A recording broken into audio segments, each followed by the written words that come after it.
दोस्तों नमस्कार। Study spark channel में आपका स्वागत है।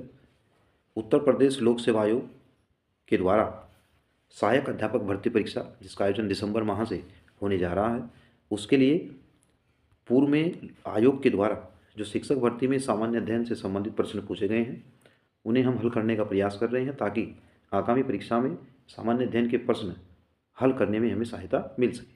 तो दोस्तों आज हम उत्तर प्रदेश लोक सेवा आयोग के द्वारा 2015 में जीआईसी प्रवक्ता की जो परीक्षा आयोजित की गई थी, इसमें सामान्य अध्ययन के जो प्रश्न पूछे गए थे उनकी हम सरल एवं सहज तरीके से व्याख्या करने का प्रयास करेंगे। तो आइए दोस्तों, पहला प्रश्न इसमें दिया है।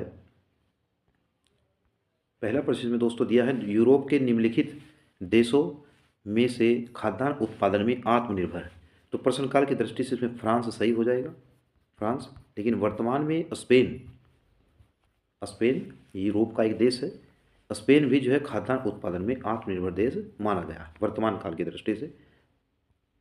अगला प्रश्न दोस्तों देखते हैं, यूरोप में 4 राजधानियों से होकर प्रवाहित होने वाली नदी है। तो डेन्यूब नदी है, जिसका उद्गम जर्मनी में ब्लैक फॉरेस्ट से होता है। जर्मनी में ब्लैक फॉरेस्ट इस नदी का उद्गम होता है। यह यूरोप की दूसरी सबसे बड़ी नदी है। तो पहली दोस्तों, यूरोप की पहली जो बड़ी नदी है वह वोल्गा नदी है, जिसकी जो लंबाई है 3700 किलोमीटर मानी जाती है। और ये रूस में वाल्डे पहाड़ियों से निकलती है। वाल्डे पहाड़ियाँ रूस में स्थित हैं, वहाँ से इस नदी का उद्गम होता है। तो दोस्तों इसमें आपका डेन्यूब नदी सही हो जाएगा, लेकिन यूरोप की सबसे लंबी नदी वोल्गा नदी हो जाएगी। अगला प्रश्न दिया है, हीरे के लिए प्रसिद्ध किमरले खान अवस्थित है। दक्षिण अफ्रीका में हो जाएगा, ऑप्शन सी इसमें राइट होगा। प्रश्न नंबर 4 दिया है, निम्नलिखित में से कौन भारत के उपराष्ट्रपति नहीं थे। तो ये आपका फखरुद्दीन अली अहमद, ये भारत के उपराष्ट्रपति नहीं है। इसकी व्याख्या देखते हैं। फखरुद्दीन अली अहमद भारत के उपराष्ट्रपति के रूप में निर्वाचित नहीं हुए थे, अपितु 1974 में सीधे राष्ट्रपति के रूप में इन्होंने पदभार ग्रहण किया था। तो दोस्तों इनका जो टाइम पीरियड है 1974 से 1977 माना गया है। इम्पोर्टेंट फैक्ट ये है कि 25 जून 1975 को जब प्रधानमंत्री इंदिरा गांधी जी के समय राष्ट्रपति शासन आपातकाल जो है लगाया गया था, आपातकाल जो लगाया गया था, आपातकाल के समय फखरुद्दीन अली अहमद जी ये भारत के राष्ट्रपति थे।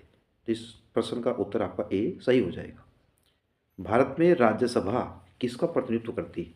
तो भारत में जो राज्यों की विधानसभाएं हैं, ये राज्यसभा का प्रतिनिधित्व करती है। भारत में संसद का गठन अनुच्छेद 79 यानी 79 के अंतर्गत किया गया है। संसद के 3 भाग हैं, इनमें लोकसभा, दूसरा राज्यसभा और राष्ट्रपति। तो लोकसभा, राज्यसभा और राष्ट्रपति ये तीनों संसद के अभिन्न अंग।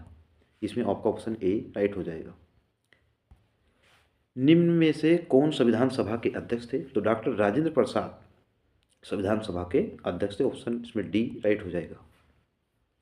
अगला प्रश्न दिया, भारत में जनमत के निर्माण में मुख्य तत्व क्या है। परिवार है, न्यायिक निर्णय है, शिक्षा संस्थाएं हैं या फिर स्वतंत्र प्रेस। तो लोकतंत्र का जो चौथा स्तंभ है वो प्रेस को माना जाता है। तो प्रेस जनमत के निर्माण में मुख्य तत्व होता है, इसलिए ऑप्शन इसमें आपका बी राइट हो जाएगा। अगला प्रश्न देखते हैं, नियंत्रक एवं महालेखा परीक्षक द्वारा की गई टिप्पणियों पर कार्यवाही करने की प्रथम जिम्मेदारी किसकी होती है। तो जो कैग होता है, जिसका उल्लेख अनुच्छेद 148 से 151 में दिया गया है, इसमें प्रथम जो इनकी जो टिप्पणियां होती हैं उन पर कार्रवाई करने की जो जिम्मेदारी है वह संसद की होती है। तो ऑप्शन इसमें सी राइट हो जाएगा। अगला प्रश्न दिया है, स्वरमेव जयते कार्यक्रम निम्नलिखित में से किसके नाम के साथ जुड़ा है। तो पंडित दीनदयाल उपाध्याय जी के नाम पर स्वरमेव जयते जो कार्यक्रम, जो योजना है, इनका नाम जुड़ा। तो ऑप्शन इसमें डी राइट हो जाएगा।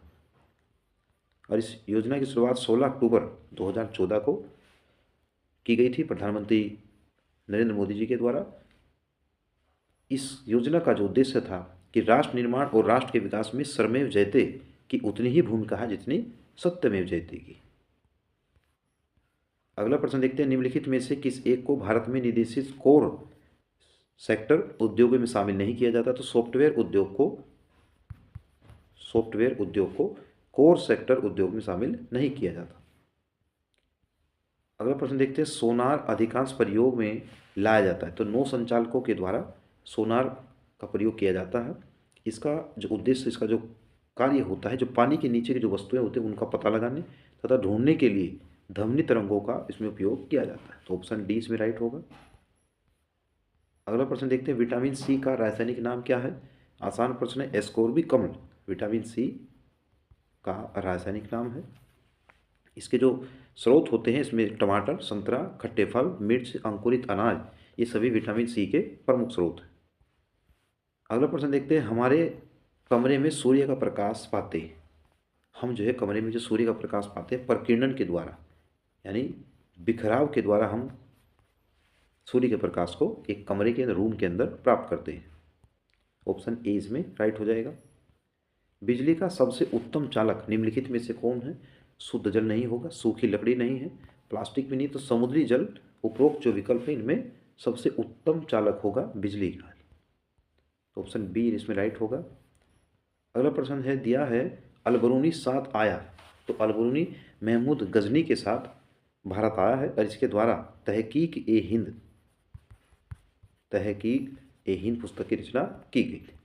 दोस्तों, हम जो सामान्य अध्ययन के जो प्रश्न हैं इसमें हमने केवल जनरल हिस्ट्री के जो प्रश्न हैं उन्हीं की व्याख्या हम कर रहे हैं। इसमें मैथमेटिक्स और रीजनिंग के जो प्रश्न हैं शामिल नहीं किए गए, और करंट अफेयर्स के जो उस समय प्रश्न थे वो भी हमने इसमें शामिल नहीं किए, इसलिए प्रश्नों की संख्या इसमें 30 से कम होगी। अगला प्रश्न दिया है, धौली स्थित है, तो धौली है उड़ीसा के पुरी जिले में स्थित है। धौली की 3 छोटी पहाड़ियों की श्रृंखला पर लेख खुदे हुए, जिनका पता 1837 में कीटो ने लगाया है।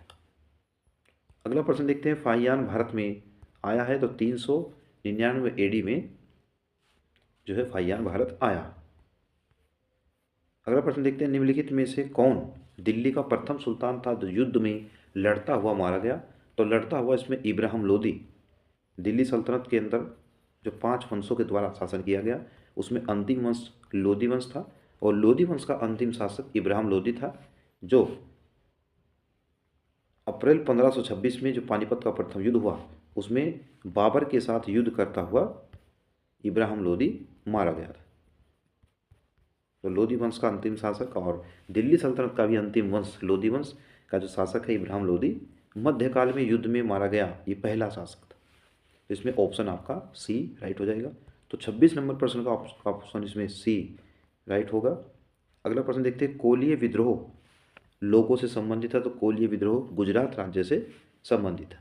इसमें व्याख्या देखते हैं, कोलीय मध्यकालीन भारत में दुर्गों के सैनिक के रूप में कार्य करते थे। अंग्रेजी शासन स्थापित हो जाने के बाद दुर्गों का, यानी किलों का जो महत्व नहीं रहा, ऐसे में लोग बेगार हो गए और यत्र तत्र विद्रोह के झंडे बुलंद करते थे। 1824 में पश्चिमी घाट एवं कच्छ के सीमावर्ती भाग गुजरात के कोलियों ने विद्रोह किया, जिसे छोटा नागपुर क्षेत्र में कोल विद्रोह हुआ था, जिसका नेतृत्व 1831 एवं 32 में बुद्धो भगत व गंगा नारायण ने किया। तो कोलीय विद्रोह ये गुजरात राज्य से हो गया। आगे ये बिरसा मुंडा का कार्य क्षेत्र था, चंपारण है, अलीपुर है, मुर्शिदाबाद है या फिर रांची। तो रांची जो है छोटा नागपुर का जो क्षेत्र है, यहाँ पर बिरसा मुंडा के द्वारा